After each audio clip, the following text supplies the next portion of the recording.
എല്ലാ വർഷത്തെയും പോലെ കന്നിമാസത്തിലെ നവരാത്രി ആഘോഷങ്ങൾ ഇന്ന് ആരംഭിക്കുകയായി. ഈ 9 ദിവസങ്ങളിൽ നമ്മൾ ദുർഗാമാതാവിന്റെ 9 രൂപങ്ങളെ ആരാധിച്ചു വരുന്നു.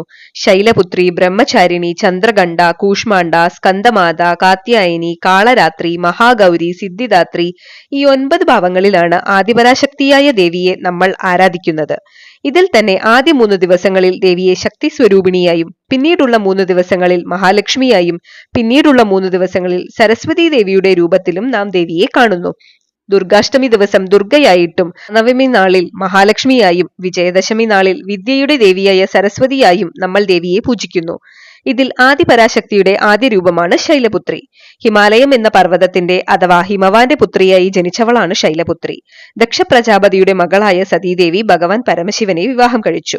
എന്നാൽ ദക്ഷന് പരമശിവനെ ഒട്ടും ഇഷ്ടമായിരുന്നില്ല. ശിവഭഗവാനെ വിവാഹം കഴിച്ചതോടെ ദക്ഷന്റെ പ്രിയ പുത്രിയായിരുന്നിട്ടും അദ്ദേഹത്തിന്റെ കൊട്ടാരത്തിൽ വിലക്കപ്പെട്ടവളായി മാറി സതീദേവി. ഒരിക്കൽ ദക്ഷൻ ഒരു മഹായാഗം നടത്താൻ തീരുമാനിച്ചു. ത്രിലോകങ്ങളിലെയും ശ്രേഷ്ഠരായവരെ എല്ലാവരെയും അതിന് ക്ഷണിച്ചു.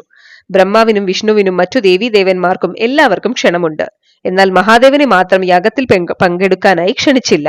ഈ യാഗവിവരം നാരദനിൽ നിന്നും മനസ്സിലാക്കിയ സതീദേവി മഹാദേവനോട് തന്റെ പിതാവ് നടത്തുന്ന യാഗമായതിനാൽ നമുക്ക് പ്രത്യേകം ഒരു ക്ഷണത്തിന്റെ ആവശ്യമില്ല, അതുകൊണ്ട് നമുക്ക് ആ യാഗത്തിന് പങ്കെടുക്കാൻ പോവാം എന്ന് പറഞ്ഞു.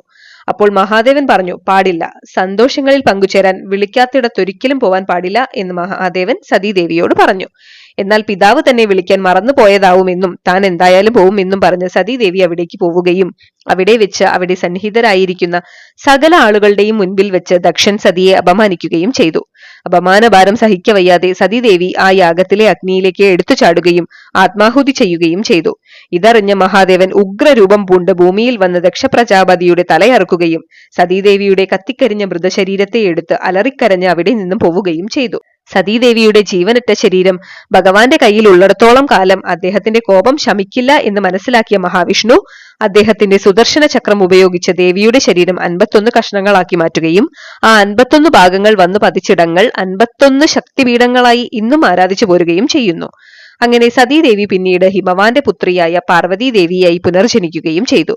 അപ്പോൾ ദേവിയുടെ ഈ രൂപമാണ് നവരാത്രിയുടെ ആദ്യ നാളിൽ നമ്മൾ പൂജിക്കുന്നത്.